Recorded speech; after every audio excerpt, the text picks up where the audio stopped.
Appreciate the opportunity to be here.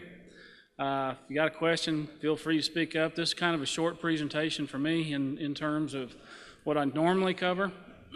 Going to take a look real fast at the cattle industry, what we got going on, what we've got going on. Anybody sold calves since the first of the year? Two options to this question. How many of you, when you got the check, you felt guilty? No, that's just option one now. Option two is, how many of you feel like it's about damn time? There you go. It's about time, right? So we're going to talk about that, and then I'm going to talk about some of the craziness that's not only going on, but going to continue to go on as we start trying to build this cow herd back, and the prices that people have paid and probably are going to be paid. But I hope everybody in here kind of has a rational mind as you start thinking about trying to rebuild and actually kind of go through the economic process of do the numbers work, okay? What can I in fact be paying for these females given what my projections for the next 6, 7, 8 years are down the road. So with all that said, no surprise here. There's cattle numbers or cow numbers in this country. Since 1945, we've lost about 30, or in this case, about 15 million head of cows. And I always hear the argument, yeah, but we don't need as many cows as we used to, and that's true. We've gotten them bigger. We've all heard that. We got cows bigger. We feed them bigger. But I also think the days of feeding those cattle to 1,375 pounds or over as well, because how many of you think corn price is going to go back down to $3? Ain't going to happen. So we've got to figure that end of it back out.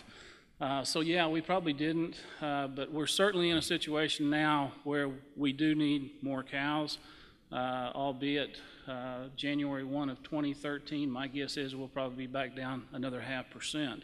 So we could be down in the neighborhood of 28.5 to 29 million cows in this country. Not everybody looks good in terms of environment. I live at Vernon. As was mentioned earlier, if you look at the drought monitor, we're still teetering on being in a drought. Matter of fact, if you look at the drought monitor, it says we still are in extreme drought.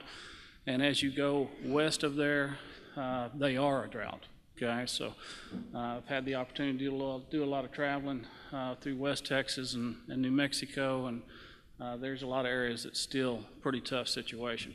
Now, that's pretty profound chart right there. Again, January 1 of this year, we were looking just at under 30 million cows. And while that's certainly important, probably the subsequent calf crop. How many calves are out there? And I'll tell you, and if you've heard me talk in the last couple of months, you've heard me say that we haven't felt the biggest hit yet. That's coming this year. Because if you look at that red bar out there, that isn't a published number yet. That's just kind of my projections on what calf crop for this year is going to be. Everybody talks about the number of cows that were destocked last year, and certainly that was a big number. But think about those cows not being there and not giving us calf this year. Okay, that's when they would have normally had that calf. So again, and if you do, for those of you that's really sharp on your feet from an economic standpoint, you notice I mentioned just under 30 million cows, and we're talking about 35 million calves. What's the secret there? Lots of twins? No, it's about 5 to 6 million head of dairy calves that you have to add on top of this. The beef calf number is probably going to be closer to that 30 or probably closer to that 28.5, 29 million calves. And you add on top of that the dairy calves, and you come up with a number of about 35 million calves. Now the real question then becomes, what's feedlot capacity in this country? And that's a tough number to come up with. Nobody reports it. USDA doesn't report it, or anybody like that. So you kind of have to, if you want to know the number, you kind of have to calculate it yourself and using your own assumptions. But kind of doing some blessings over some numbers and cursing at it and torturing the data long enough, you'll eventually come up with a number of about 38 to 42 million head capacity in this country.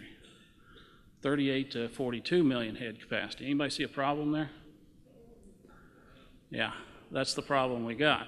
And that's why you continually hear from other people up the chain, okay, not the cow-calf guys, but the stocker guys, the feedlot guys, the packer guys.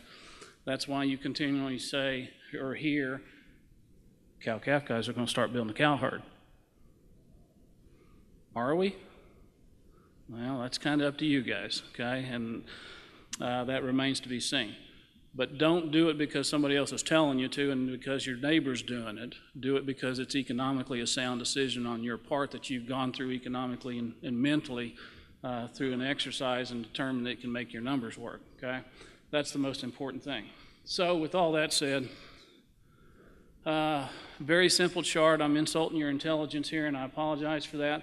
But there's beef cow numbers, or beef females, and we've already said that's about just under 30 million cows. We end up with a calf crop. We end up with the dairy calves coming in. And now what I'm going to focus on is this guy right here, okay? If we're going to build numbers, somehow we got to keep females either back or we got to buy them, okay? Now, what can you pay for them? And that's going to be a real issue. All right. I'm an ag economist by training, and I would tell you that the economics are simple. The equations are simple. It's all the dangerous and risky assumptions you have to put in those equations that make it real serious, okay? So, simple equations, but difficult and risky assumptions. I've got a female out here that I'm particularly fond of. I want to buy her. She may be bred, she may not be. She may be a 2-year-old heifer, she may be a 4-year-old, or she may be a 7-year-old, okay? Whatever that cow is. What you have to do is look at her life, okay? How long is she going to be in my herd and how productive is she going to be? We've got the initial investment of whatever that number is, and that's the number we're going to try to come up with. What is a cow going to do for us every year? Hopefully in terms of giving us a calf, but we also know that we have expenses every year, okay, to run that cow. Finally, at the end of her productive life, she's got a salvage value. And collectively, it becomes a pretty easy, simple equation to do the math with, okay? Very simple. But again, it's those dangerous and risky assumptions that you got to make, okay? And you're going to make them yourself. All right, so again, what's a cow do? Pretty simple here. There's my female right there. I'm kind of fond of her. I might want to buy her. It's not the kind I really look, although if you've ever seen my cows, that's probably not far off what my cows look like, but that's another story. Then we have a production year 1, 2, 3, 4, 5, 6, 7, 8. Okay? Timeline on a cow. Each year, hopefully what she's doing is dropping out a calf, right? Does she do it every year? Well, you hope so. But as a herd, if I've got 100 cows out there, do I expect 100 calves on the ground? Doesn't happen, okay? And as Hugh mentioned, and a lot of you probably know, I do a lot with ranch analysis and a lot with the SPA data, the SPA data, where we calculate production numbers as well as the finance numbers on any particular ranch operation. So given those 100 cows out there, averages would tell you you're going to end up with about 82 calves, somewhere between 82 to 85 calves, okay? About an 82 to 85% calf crop. Now, that's one thing. Next thing, well, you're selling pounds, right? That's what you always hear, you're selling pounds. How big is the calf, and did she give me one, okay? Next, what did I spend on her? In terms of vet services, in terms of feed, in terms of my diesel fuel going out there, in terms of all these things, okay? What's the annual cost to keep a cow a year? What's it cost you to keep a cow a year? That's an important piece of the equation. Remember I said dangerous and risky assumptions, okay? Make it so it's not an assumption because you will know what it cost you. If you don't know what it costs you to run a cow a year, you already calculated, okay? Averages right now will tell you it's about $600. That includes all costs, including depreciation, okay, on all my assets. And you have to include that. If you're a cow-calf operation, it is a major cost to you, even though you don't write a check on it, okay? Because you are an asset manager. And I hate to get on to this soapbox, but I get into the argument quite a few times. Is a cow-calf business model the same as a feedlot business model? Absolutely not, is it? What's a feed yard? It's going to be what we call a margin business. All of you have heard margin businesses, right? What do I mean by margin business? A margin business is they buy a product, they sell a product, and their cost of gains in between, right? The buy, the sell is the margin. They're a margin business. Is a cow-calf operation a margin business? What is it? Somebody's heard me before. It's an asset management business. You're just like one of them Wall Street guys. You didn't know it, but we just don't dress up like them, do we? You're an asset management business. You've accumulated all these assets to generate one thing. What is it? It's not a calf. Profit. Thank you very much. You are in the business of managing these assets to get a rate of return on your assets, right? And if you're going to try to calculate a rate of return on asset, the depreciation of my assets over time is a major part of my operation, okay? Anybody bought fence lately? Been there, wrote that check, $10,000 a mile. 3 years down the road, that nice 5 barbed wire tight fence that I had built for me, what's it look like 3 years later? It's sagging and it's got 4 barbed wire fence now, right? Things have gone wrong. It's depreciated. It's going to happen. We're an asset management business, so you have to keep that in mind. About $600 to run a cow a year, and that includes the depreciation of my assets, okay? What's the calf worth? Okay, any one of these particular years, if she drops out a calf, any one of these years, what's he going to be worth at that point in time? Oh, anybody know what calves are going to be bringing in 7 years from now? We don't have a clue, do we?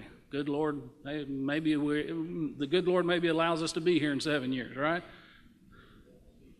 We'll find out, okay? But in order to get a good decision on whether I should pay this much for this female now or not, that 7-year away price is a pretty important number, okay? Because one of the things, as I mentioned, there's a lot of people that's going to be telling you you're going to be building a cow herd, and some people are going to follow that hook, line, and sinker. But are we going to have $2 calves forever? The answer is no. Okay? At some point, somebody will build a cow herd, and the next thing you know, instead of $2 calves for 400-pound calves, they'll be back down around $1.60, $1.65. Does that change the equation? Absolutely. Okay? So, what's the calf value? And then finally, when she's that bag of bones that the livestock specialists don't want me to be running and tells me I need to be culling, what's that bag of bones at 10 years from now going to be worth? Because her salvage value is pretty important, okay? All these things, you're going to have to come up with numbers, okay? So, here we go. Here's my dangerous and risky assumptions, okay? First off, productivity level. If I had her to my herd, okay? SPA data right now says that the average calf crop, as I mentioned earlier, about 82.1%. Okay, and when I say Southwest, that's Oklahoma, Texas, and New Mexico. You put up your own number. Don't lie to yourself, though. Okay, that includes opens. It's pretty easy to get a 90% calf crop after you've preg tested. That's supposed to be funny. That's okay. God, it's late in the day, man. They're out of here. Hey, I got storms to drive through. I'm going to Vernon here in a little bit, so bear with me. Okay, 82% calf crop. Weaning weights. How big's the calf? Remember, that's one of the questions. How big's the calf? Average weaning weights right now on that database, 525 pounds. Steers, 528. Heifers, 510. And again, if you want to know that this database is made up, we started it in 1991. This database currently has about 600,000 mama cows of data in it. Okay, so it's a pretty solid database. And as I mentioned earlier, it costs to run a cow a year, about $600. In this case, $588 exactly. So we've got the productivity of that female in our herd. We've got what it's costing us to run a cow a year in our herd. The final thing is prices. Who wants to be the big dog and step up and give me prices for the next 7 years? Any big dogs in here? There's one big dog in the entire country, really, actually two. One's USDA. The other one is what's called FAPRI, and that's Food Agricultural Research or Policy Research Institute out of the University of Missouri. USDA and FAPRI are about the only ones that will go out there and say, okay, we'll take a stab at it, okay? So, there's what FAPRI prices say for the next 10 years, okay? Now, you kind of have to do some adjusting here, okay? Because notice the red numbers here, or the red words. FAPRI projection is for a 6 to 6.5 weight Oklahoma City feeder steer. How many of us are weaning at the Oklahoma City stockyards? None of us. So we got to make some adjustments here. And we're probably not weaning 6 to 650 pound steers either, okay? So the bottom line, wrong number.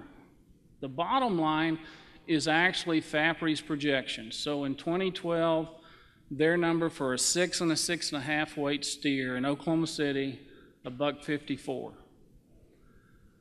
They're climbing that in 2013 to an average of $1.63 or so. 2014, another $1.63, and then after 2014, their guess is that calf prices finally peak out and we start to fall.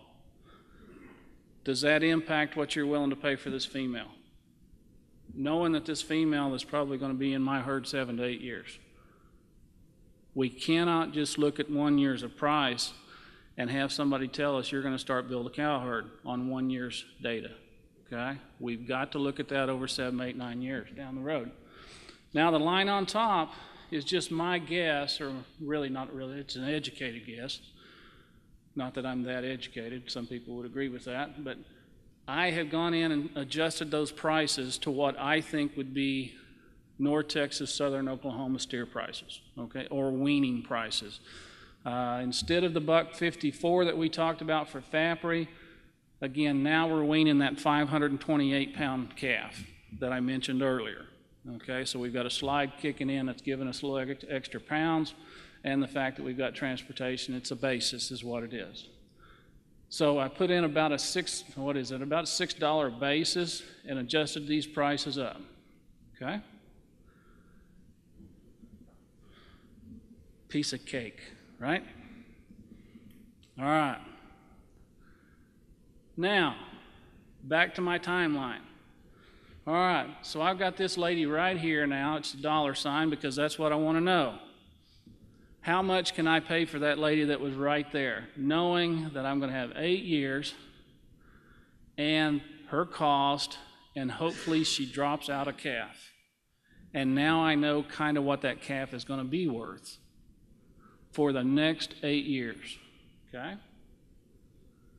Now it's a simple matter of adding up the columns, okay? Remember I told you it was easy economics.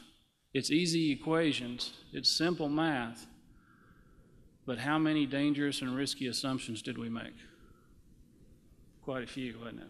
Okay? Now, again, what we're doing is adding these things up, and then from an economist standpoint, that's what we call net present value. We're discounting the future dollars to today's dollars by a 3% discount rate, understanding that tomorrow's dollar is not worth as much as today's dollar. If you think about an inflation factor, okay?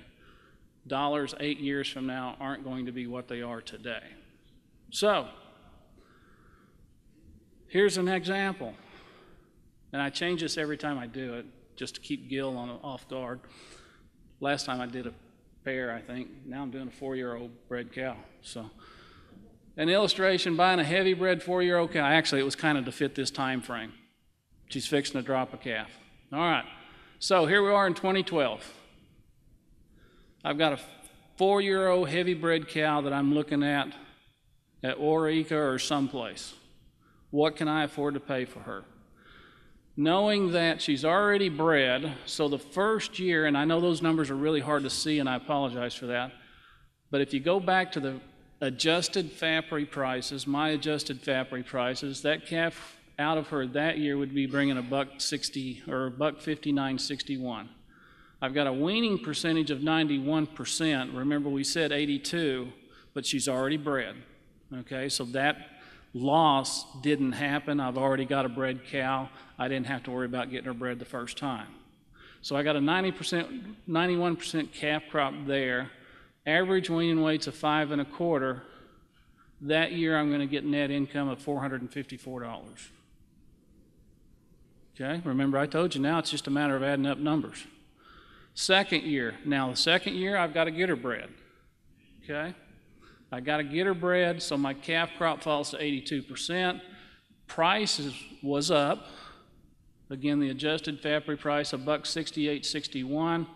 I'm assuming the weaning weights are constant over time because, again, you know, there's going to be years they're going to be higher, there's going to be years there's going to be lower.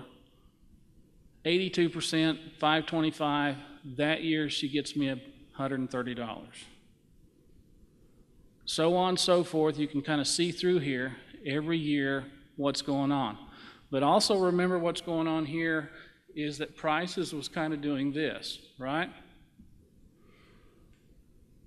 And then ultimately at the end, when she is just a bag of bones and done everything she can for me, in year 2018, I'm going to sell a 1,075-pound cull bag of bones cow.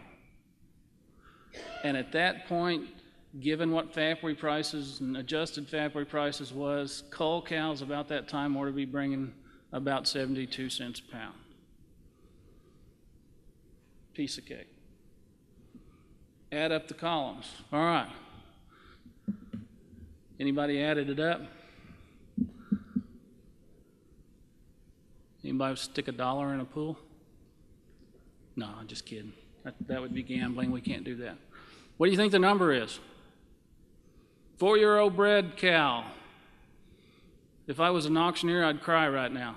Can I get 100? Can I get 1,000? Can I get 1,200? Can I get 15? I hear a 22. What's the number? There's your number. $1,854 is what you can afford to pay for her. That is her break even. You're one slide ahead of me, okay? But I was just kind of letting it kind of filter through you, so bear with me here. Now, there went that 5 minutes here that I told you I was going to get you back. $1,850 for her. Now, what does the $1,850 mean? Okay? Just what the gentleman said. Given our assumptions, now how many assumptions did we make? Hell, there's nothing there that wasn't an assumption, right? It was all assumed. Now, again, we come up with the best numbers we can, right? Productivity, prices, all those things. We come up with the best assumptions that we can. Given our assumptions, your long-term investment analysis, that's just what we just did, projects exactly 0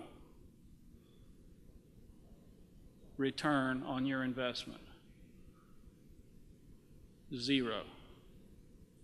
You did it for the fun of it. I hope she was a good-tempered animal, right? One that doesn't kick and one that doesn't hook. You did it for exactly 0 on your long-term investment. Now, pay more than $1,854. Again, given our assumptions, you lose money on this long-term investment. You pay less than $1,854, you're going to make money on your long-term investment. Okay? And that's involved in these little numbers down here. Okay, he asked, where's my 3% discount? These are discounted numbers. Okay, that's what that D stands for, discounted net income. So it's not exactly pure math, but that's where my discount comes in. All right, so what did we assume? Just to kind of reiterate what happened here. Well, let me go back. So how does that strike you? 1,854. How does that strike you?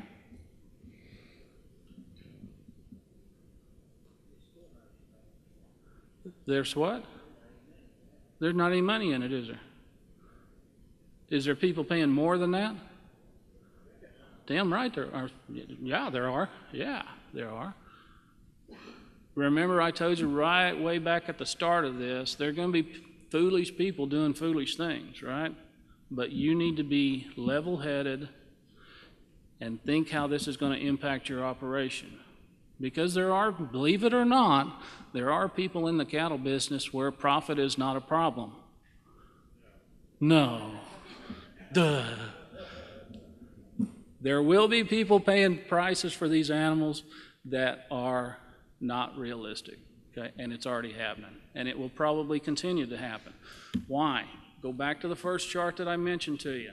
We haven't felt the real absence of calves yet, have we? That's coming this year, okay? So they will get even higher. But you need to sit down with your own numbers, and does this fit my operation, okay? I'll give you my website here at the end, and you can get those numbers. You can get the averages off the SPA off my website. What you just saw for a 4-year-old cow, red, you can almost buy a heifer. Anything else? Okay. Everybody hear what he said? Well, for 1,850, I'm paraphrasing what you're saying, so don't let me put words in your mouth. For $1,850, I can go out and buy anything else, including a 2-year-old heifer, and not a 4-year-old. Okay, and that's yeah, you're right. You figure it out the way you want it figured out. Instead of 8 years, add 10. Does it change it? Well, yeah, it changes it. Sure, it does. You can run every scenario you want to, and I'll get back to that here in just a minute. Obvious assumptions, productivity level, okay, what do we think she's going to actually produce over time, cost to maintain the female, and then the market prices, okay, that was our 3 major assumption parts, okay. Now, other things to consider.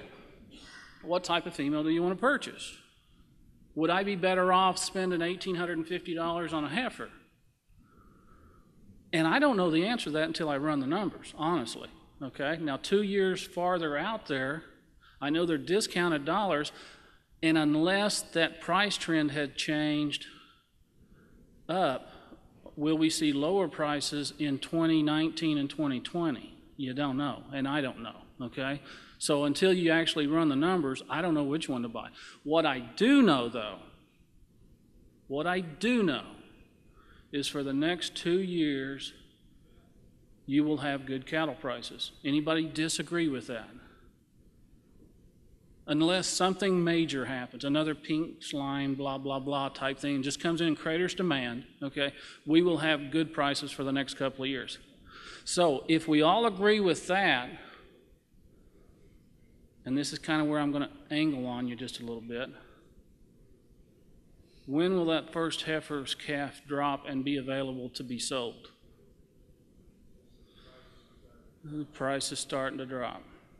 The point I'm making, okay, again, run your own numbers, run it for yourself. It may be best that you do buy heifers. All I know is for the next 2 years, I want to be selling something. Right? Anybody disagree with that? If I'm going to be in the cattle business or the cow-calf business, for the next 2 years, I want to be selling calves. That's why that 4-year-old illustration is up there, okay? Heifers may be a better option if you can get them bought right, okay? All right. So what type of female do you want to purchase? Number of years of ownership, okay, or longevity. What if I bought 6-year-olds? You know, is she going to have a high probability of giving me a calf the next 2 years? Well, unless she's somebody else's fence jumper, yeah, okay? She's got a high probability of giving me calves for the next couple of years. What I didn't talk about, we didn't borrow money on this deal. So if you have to go in and borrow money, there's an interest cost that you're going to have to add to that $600 a cow in order to make the bank payment. genetic potential, management requirements, culling rate, all these things, okay? I use an Excel spreadsheet to run those numbers, okay? And it's a very simple spreadsheet. If anybody's interested, write your email on a piece of paper, hand it to me, I will send it to you Monday morning, okay? Or if you want to, send me an email. There is my address right there. And there's that web address that I mentioned where you can get SPAW reports and all these numbers for the SPAW database. You can look at specifically Oklahoma as well from the SPAW data, okay? If you just want to look at the Oklahoma data, if you just want to look at Texas data, you can do that as well. God bless. Thanks for the rain. Are there questions, comments? Shock the heck out of you. Go ahead. Why do you use a 3% discount rate? It's what I've always used. No particular reason. No particular reason. I mean, if you want more return, put a 4 or 5 in. So, yeah, whatever.